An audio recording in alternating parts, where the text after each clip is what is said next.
They rose from the ashes and left their mark on rock history. This is the story of one of my favourite bands, Atomic Rooster.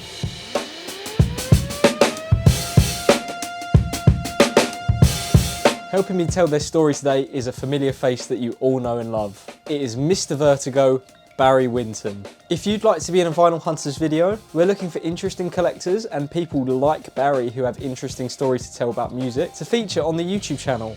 If you'd like to be on the channel, follow the steps below and submit your application today. Now, I first discovered Atomic Rooster actually with the Chris Farlowe era. I was scrolling along YouTube one day to find Chris Farlowe's Atomic Rooster playing Breakthrough on a TV show. And I liked the sound. I thought Chris Farlowe had a unique voice. I hadn't heard this kind of sound before, so I was intrigued. And after more digging, they became one of my favourite bands and a staple in my record collection. Today, we'll tell the story while travelling to key locations associated with the band, starting with their origins right here in London. If you do enjoy this video, please leave a like and subscribe to the channel. There's plenty of interesting videos that we've done that you'd love, and there's plenty more to come. Over to Barry. Well, I was always a fan. Okay, and the first time I'd heard of Atomic Rooster was on a programme called Disco 2. They were on and I thought, great. And very shortly after that, I think it was about the time when they were in the charts with Tomorrow Night, and I thought there was something really special about this band, okay? Our story begins in the 1960s. In the late 60s, Vincent Crane, the mastermind behind Atomic Rooster, first gained fame as being the keyboardist and main songwriter for the band, The Crazy World of Arthur Brown. I first met Vincent Crane. We are now in the vicinity of Maida Vale, okay, West London, Northwest London, and I first met Vincent Crane in an off-licence, okay? As I was walking in, he was walking out. Suddenly, oh my God, are you Vincent Crane? Yes, I am. Anyway, we had a pavement chat, and I told him that I had been a fan, you know, for at least a decade, and that I had all their albums, and Vince appeared to be very pleased. We began a very long-term friendship, which lasted right up to the end of his life. Let's begin at the beginning, okay? At the very beginning, yes. The very beginning. Well, this wasn't quite the beginning, because Vincent Crane's first band, it was the Vincent Crane Combo. I didn't even know that. Yes, he did. Now, as a Vincent Crane anthology CD, which I do believe has one or two very early tracks on, Vincent Crane was known as the loudest Hammond organ keyboard player around, okay? Wow. He was very influenced by people like Jimmy Smith and Graham Bond. Graham Bond, yeah. It was Graham Bond who used to play the bass pedals as well, and Graham Bond was Vincent's idol. He loved Graham Bond, okay? So when I knew Graham Bond, as what I told you in the Vertigo interview, that certainly cemented our friendship, okay?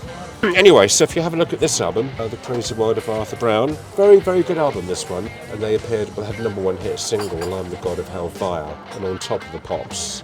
And every time I saw Arthur Brown, it was like watching the devil. I used to kind of like be quite scared. He was the first shock rocker, wasn't he? Would you I say? wouldn't say it was the first one. No, you had people like Screaming Lord Sutch, and you had Screaming Jay Hawkins who were doing it. Sorry.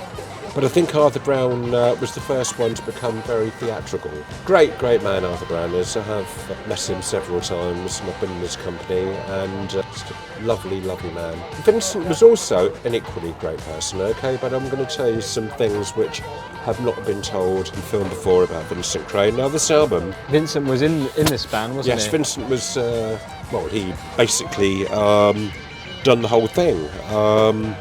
He was one of the main writers, wasn't he? Well, yes, he was. Vincent oversaw the orchestral arrangements, and his sound dominated the entire album. This was a very successful album at the time, and this was produced by Pete Townsend. Oh, wow, I didn't know that. Yes, it was, yes. Of The Who? Producer Pete Townsend, okay. Unfortunately, when The Crazy World of Arthur Brown had success, they toured America with Jimi Hendrix.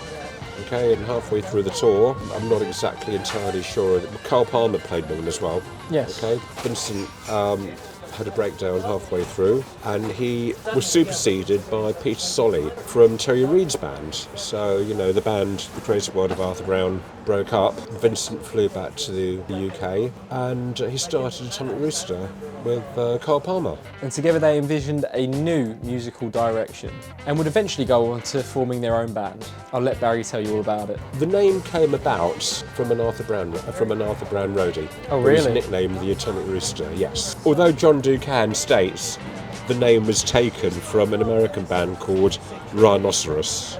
Okay, I don't know which is which, but they came up with a good name. That's the very, very first Atomic Rooster album, okay? Oh, look what you've got on this. Yes, this is my signed copy of it, okay? When did he sign that for you? He came to my flat and done it. I should have got them all signed, okay? I should have got Carl Palmer to sign it as well. So, we've got this album, Atomic Rooster. Now, this came out on the same day as the first Black Sabbath album, okay? Now, there was quite a hype about the band. I mean, they were very hard working. They've done all the, you know, they played all the underground clubs, and they built up a good name for themselves. Now, the first lineup here, that's Nick Graham, who was a civil engineering student from Southampton, also played flute, okay? This is Vincent. He was 28 when he recorded this album, okay? And that's a very young-looking Carl Palmer. I think they all look equally as young. Like Carl but Palmer they're was not. about, I think Carl was 18 or 19. He looks 18 or 19 there, but he he was definitely about wasn't. 29. It was a bit... Yeah. Anyway, so the album done very well. Been in a popularity poll of Beat Instrumental. Vincent and Carl Palmer both polled number 8, and you know, one of the most popular newcomers. So I think the seeds were already sown. Okay. Now, how do I view this album? I think it's a good start. Okay, it's not a masterpiece. Friday the 13th, the first track. Very good. That was a great introduction to the band. Very forceful, probably the most rockiest track on the album. It has got good stuff on. I like Banstead. Winter is my favourite. Winter is very good. Yeah, that's got a nice mood to it. And Banstead was about Vincent's experience in a psychiatric hospital in Banstead. Okay, that's near Red Hill in Surrey. Right, so we move along now. Nick Graham was the first person to be thrown out of the band. Before you get into that, sorry to interrupt. Yeah. From what I understand, there are 2 different versions that Yeah, exist of there's, this: I a think keyboard there's- only and a guitar dubbed mix. Do you know why there was 2 different versions? Yes, I do. Because it was released in America as well, and it was released with John Ducan. When he came into the band, his parts were dubbed for the American market. Now, what happened? John was playing in a band called Andromeda, okay? And they ended up supporting Atomic Rooster at the Lyceum. And Andromeda were just about on the verge of folding. Vincent earmarked John, and he invited him to come for an audition, right? Now, unbeknown to John, he thought that he was being auditioned as a guitarist. He had no idea that, you know, Nick Graham was about to be fired, okay? So, it's a funny thing, with every Rooster album, it's got a different personnel on, okay? As we go along, you see different musicians hiring and firing and different people coming in, okay? So, John got the gig, and who was also in the running order of joining the band was Steve Howe. Oh, well, from Yes. From Yes. He went for the audition at the same time as John Ducan did. But because John could write and he could sing, Vincent visualised, okay, we've got a harder edge approach. I just could never see the band working. Yeah. I mean, you know, for Steve Howe's a great player, but it's quite fiddly. It may have been a very different sounding band if that happened. I just don't think it would have worked. But, you know, Carl Palmer and Steve Howe ended up playing in Asia. So anyway, so the band... Getting John in the band, Nick Graham was ousted, and Vincent told me that he couldn't tell the truth if he tried to. He was, you know, I think he was just viewed as the weak link. Nick Graham. And he wasn't, he had not a bad voice, but certainly not great. It's, you know, so Carl Palmer, John told me they'd done a gig at a club, a little cesspit of a club called The Temple, and Greg Lake turned up to watch them, okay? And Greg Lake, Keith Emerson were forming a band, and they were looking for a drummer, and they poached Carl Palmer, and at first Carl Palmer was reluctant to leave the Roosters because they were doing good business and their following was picking up. So anyway, at the time, Greg Lake was dating Robert Stigwood's daughter. Okay, so they took him round to, look Carl, I'm going to twist your arm a bit, took him round to Robert Stigwood's flat and said, Carl, all this could be yours. All you've got to do, sign on the dotted line, join us. And that's exactly what happened. Yeah. Cole gave 3 months' notice, and the second he was replaced by a chap called Rick Parnell. Now, what I heard, although Rick came back in for the Made in England album, okay, he was good in the studio, but he kept messing up at gigs. Yeah. So he was asked to leave, and as luck would find it, when they done the next album, Death Walks Behind You, okay, this album here, Death Walks Behind You. Here you go. Now this was a photograph, that's the Mad King Nebuchadnezzar, okay, coming out of a cave. So here we are, this is the brand new lineup of Atomic Rooster. The classic lineup. Yes, we've got John Cann, Vincent Crane and Paul Hammond. Okay, now Paul Hammond was selected from a support band called The Farm, and that also included Nigel Harrison from Silverhead and Blondie, bit of a Marlowe band. And anyway, Paul came in. This gatefold image has become a symbol of Atomic Rooster's dark and gloomy aesthetic, and it captures the essence of their music and this era.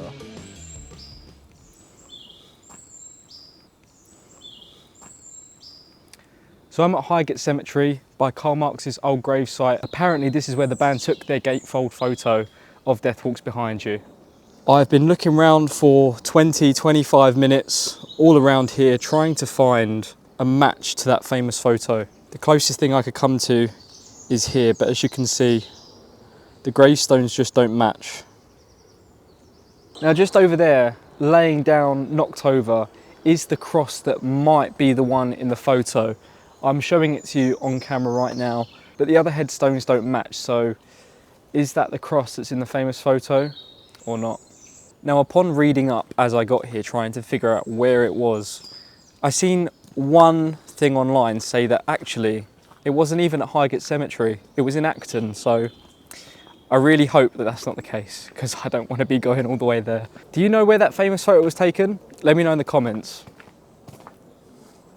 This album, to me, this is the best album they ever did. This was a massive step up. Okay, now I bought this on the strength of hearing Tomorrow Night, and I thought, great. I looked at it, and I looked at the album, I looked at the band, and it all really fitted in as a package. Okay. Yeah. This was the right chemistry. Everything is very much an album of its time, and I think I would almost call this the first death metal album. I'd say this was easily on a par with Deep Purple and Rock, Paranoid, and it certainly, really suited the mood of the time. Yeah. It was amazing. Now you may be wondering, why am I standing down some random alleyway in the middle of London? Well, if you look up, you see a plaque behind me, and that signifies that David Bowie did record some albums here. However, this was the place of Trident Studios where the band did record Death Walks Behind You. I was just listening to a guy that came along with a bunch of tourists doing a music tour, and he was saying that Abbey Road was less equipped than Trident Studios. Trident Studios had an 8-track mixing desk, whereas Abbey Road only had 4. As well as that, the place was known for having really good acoustics, and this is where the band recorded that dark, heavy album. Though as you can see, it's not actually here anymore. Now, there seemed to be a problem after this album, okay? Okay. And the problem arose because egos had set in. Now, Vincent perceived that Atomic Rooster was his band. John came in, and I think it's true to say that John and Paul Hammond put an entirely different slant on the band. Yeah. Vincent didn't like the way that John was taking charge, okay? So they've done the third album, In Hearing Of, which I think was probably, this is more atmospheric, but I think In Hearing Of, funny enough, I bought this and I was in the summer camp, yeah. Oh really?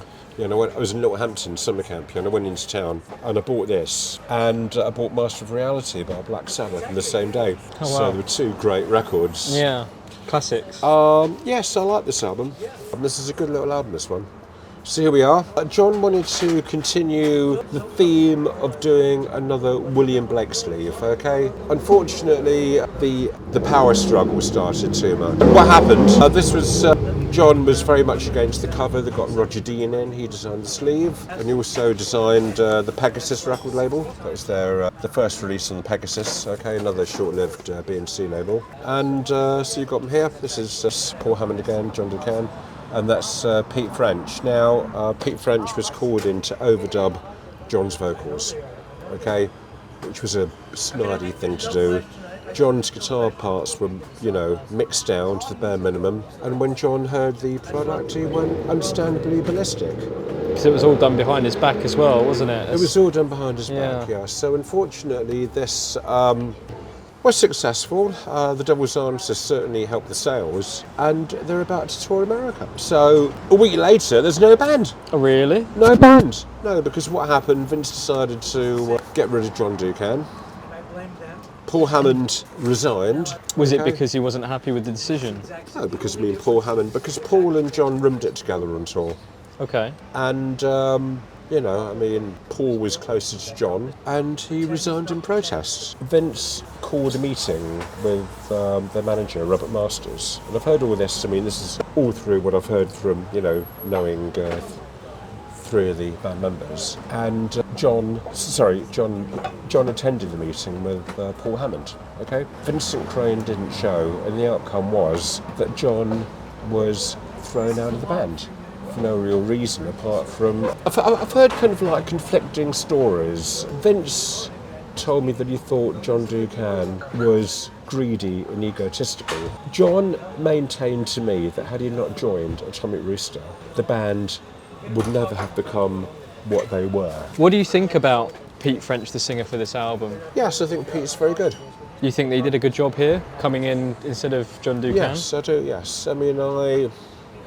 Look, I think that Pete French is probably a better singer, but I don't know if I would say that John was more suitable, because both of them were very good in their own right, okay? So I think they're both equally good. I think, if I had to say who I think had a better voice, Pete French, but I think John Ducan was better for Atomic Rooster, yeah. Now, there's a problem. Atomic Rooster, Vince had to put together a new band very quickly, okay? Now, one great problem, and this has never been said before, okay, about Pete French. Pete French signed a contract that he would sing for Atomic Rooster for 2 years, okay? Okay. Now, he was offered to front the new look Jeff Beck group, and that eventually became Beck Bogart Appice, okay? Ah, okay. Now, Pete was desperate for the gig, but he had his hands tied. Eventually, Beck Bogart Appice broke up, and very high caliber musicians. So by the time Pete French was brought out of his contract, he was utterly miffed with Vincent Crane. Great opportunity arose, and because he couldn't do it, he lost the opportunity. And also, when they played at the Oval gig with the Who and the Faces, Robert Masters was not laying on limousines, and Pete French had to get the bus to the Oval, and he wasn't exactly treated as a rock star. So, but no, I think Pete French was great, and I have met him several times, and he's a nice bloke. Right, so the next thing that happened, here we go.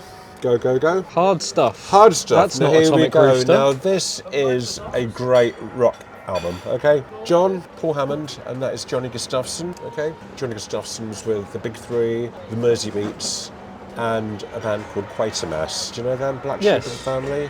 Great album. He was also with Ian Gillan Band as well, wasn't he? And Roxy Music as well, yes. And the Pirates. John was a great bass player. Now, one of the problems with Paul Hammond started on Bulletproof. John Gustafson was a big drinker, and he got hammy. I always called Paul, I always called him Hammy. Everyone did. He got him onto the demon alcohol, and unfortunately Paul ended up as an alcoholic, but I will come to that part later, okay? This was a great album. They were signed up by Deep Purple Management, and Tony Edwards and John Coletta, and they became Bullet, and they released one single called Hobo. There was an American band called Bullet, and they were threatened with legal action, so they became Hard Stuff. This is a great album, this one.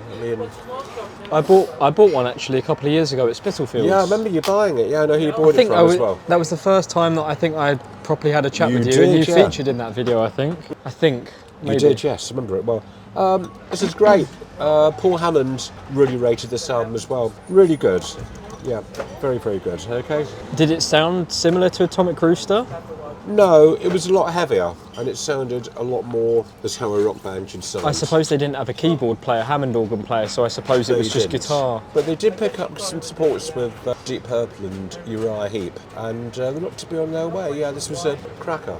As we move along, 1972, and this also came out in 1972. This is Atomic Rooster, the original denim cloth cover of Made in England. Okay, now this was a completely different sounding Atomic Rooster. Okay, how do I think it changed the band?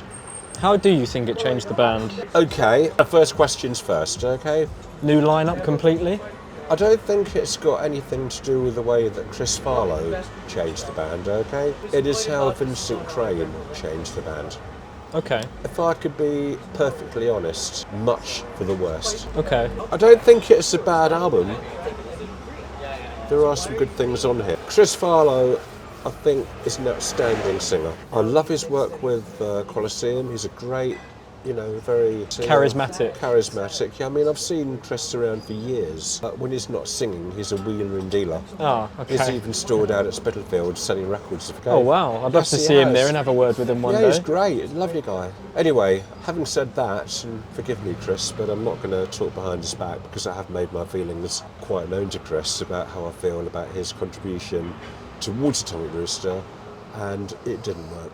I'm sorry. I think, as you pointed out to me, they'd done a Belgium TV special, Rock of the 70s. That's how I discovered Atomic Rooster. It was their version, this band's version of Breakthrough. I found them, and it was different, so I liked it. Who was in this version of the band? You've got Steve Bolton came into the band. He was an 18-year-old unknown guitarist from Manchester. Okay. Steve is now playing in the current Atomic Rooster with Peter French. Okay. Yeah, still very good. Have you seen the current Atomic Rooster?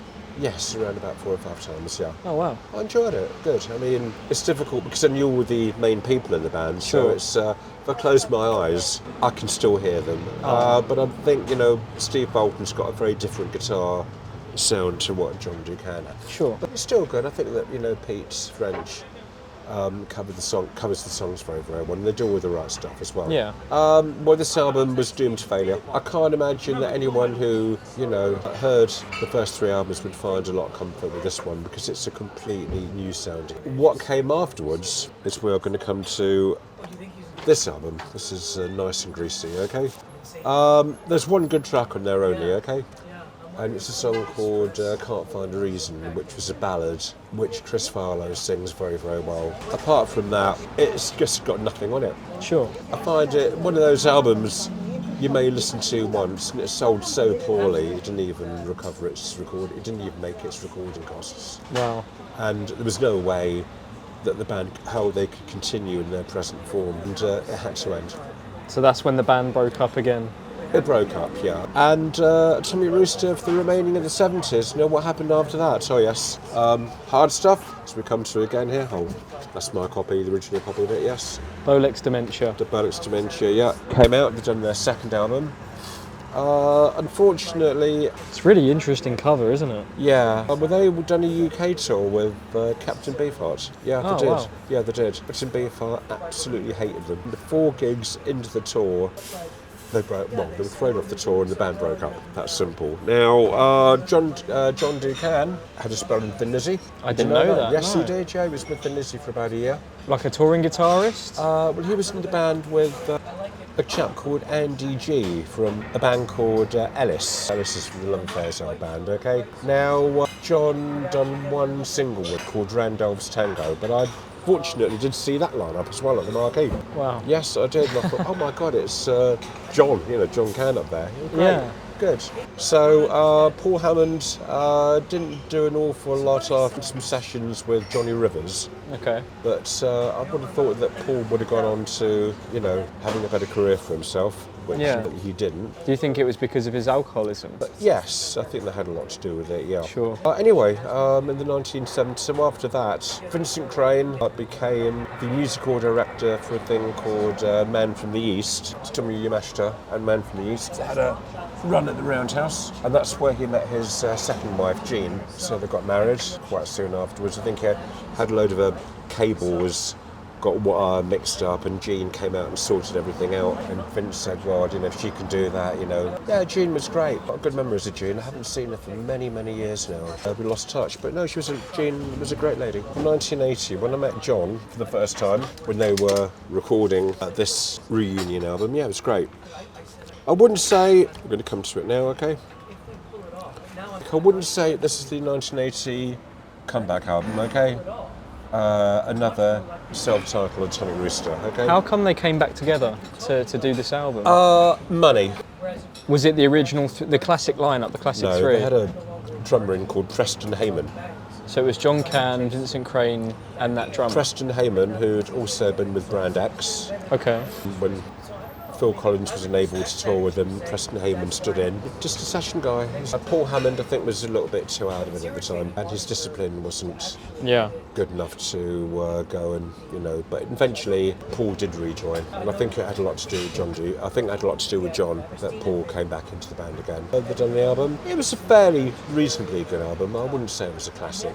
Sure. But it had some good stuff on. It's certainly a lot better than the haphazard Chris Farlow era. Sure. Okay. I don't know, postscript here on Paul Hammond as well. He also passed away.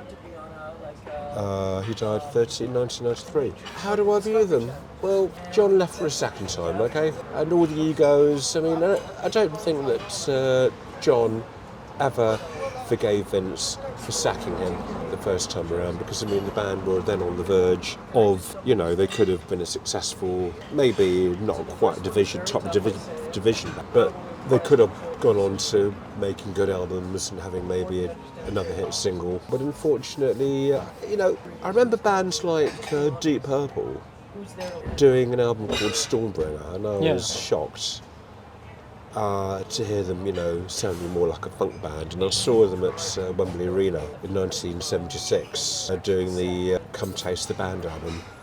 And I just couldn't make head or tail of it. I mean, Glenn Hughes was wailing away like Stevie Wonder, and I thought there's just no way this could happen. Humble Pie done the same. They tried to go funky, and I think what Atomic Rooster did, what Vincent had in mind to change the band, just didn't work at all. I mean, you can't, you know, you're either going to be a heavy band or you're going to be a funk band. You can't be one or the other. Incredible. I mean, it all shifted so quickly. Anyway, Vincent recorded again, I think it was 1983, 84.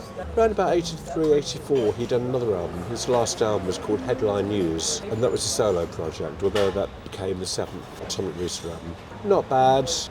David Gilmour was involved. I think he played in a couple of tracks. Pink Floyd, and it was produced by Tom Newman, who produced Tubular Bells. Yes, it was a good, okay again.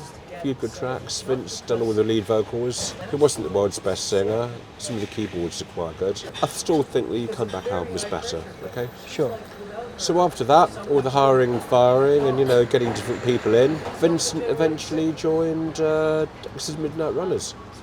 Did you know that? Yes. And he played on an album called Don't Stand Me Down, which was a very respected album. And after that, he didn't really do very much. Tragically, Vincent Crane suffered from mental health issues for a lot of his life, and he had an untimely death in 1989. Barry actually has a story from the very morning that happened. Okay, so we should talk about that fateful day in 1989. Gosh, this is the first time I've been back here since about 1989. Wow. This was Vincent Crane's last address, okay? It was on the ground floor. Is this where he'd passed? Yes. Now, Jake, what happened? It was on Valentine's Day in 1989, and that would have been his anniversary, okay? Jean was living down the road in Clifton Gardens, and they were in daily contact, okay? I don't know quite what led Vince to taking his own life, okay? That morning, I spoke to him. You spoke to him on the morning of? Yes, we spoke to him in the morning of, yeah. Now, what he done, we agreed. We didn't make a definite meet-up, but he said to me, well, I've got a few things to do, Barry. Give me a call back later on in the day, and we'll touch base, okay? And I went out for the day. I remember that day, I do remember it very, very well. I went up to Balham, and I came back, and I phoned him a few times, and all I got was the answer machine. So I thought, well, I don't know where he is. Look, Vince, if you get this message, give me a call back.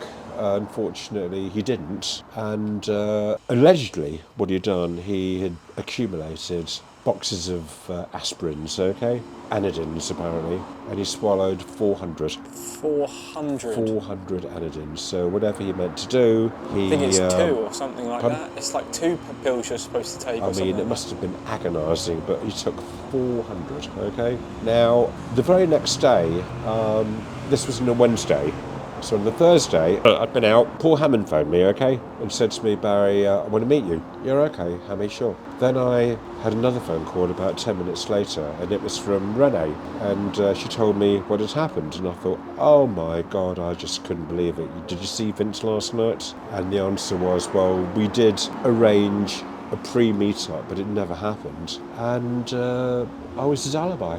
And I've mentioned it, there's quite a lot that I've written about here in the Record Collector article, the one which I'm giving you, Jake. It's been written about, okay? Which issue is it so that other people can read up on it? Oh, I just get it out for you now. It came out about when this is my second to last, this was September 2010. So if people want to read it, September 2010. Yeah. Although his death marked the end of an era for Atomic Rooster, his music and legacy still lives on. I knew Vincent very well. Now, very often in the case of very talented people, I mean, he was a genius. One of the best keyboard player this country has ever produced. I mean, he was outstanding. I don't think that Vincent realised how good he was.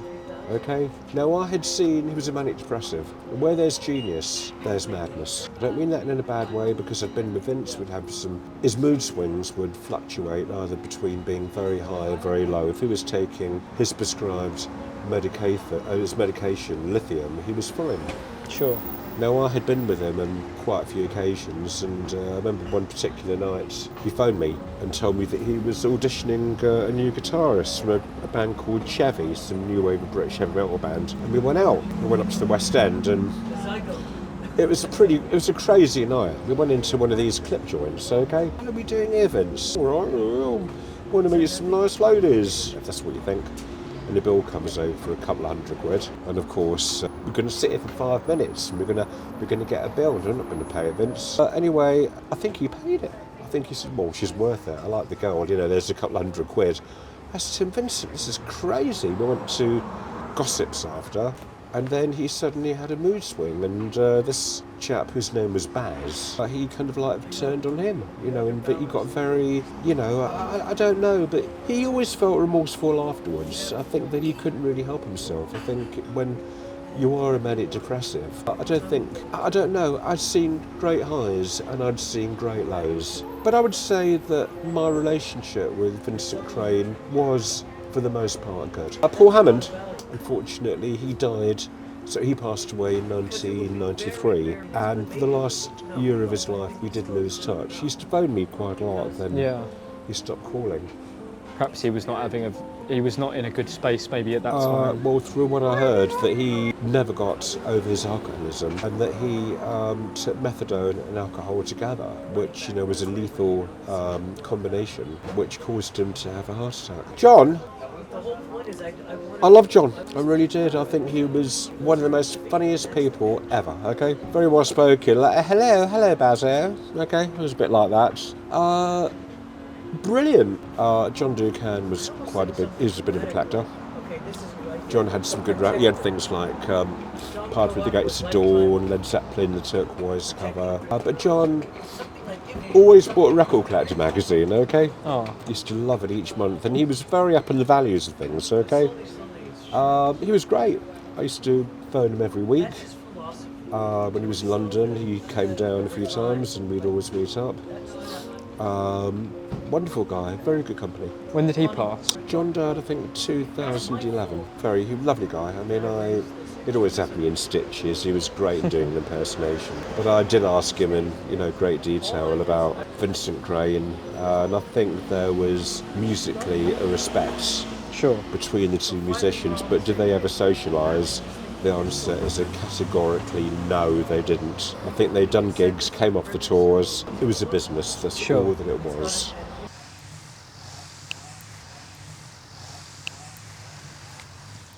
And now I'm here with Vincent Crane at East Finchley Cemetery, where he was laid to rest.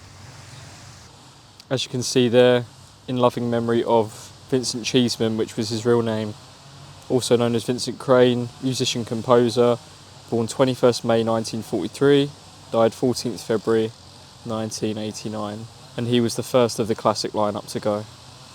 The fact that he was only 45 or 46 years old just shows that he should still be here talking about his music, in other music projects since, he passed. It's just a shame. Who knows, would Atomic Rooster still be going today with him in it? Would the current Atomic Rooster members be in the band? Would he have hired other people that we know and love to be in Atomic Rooster? We'll never know.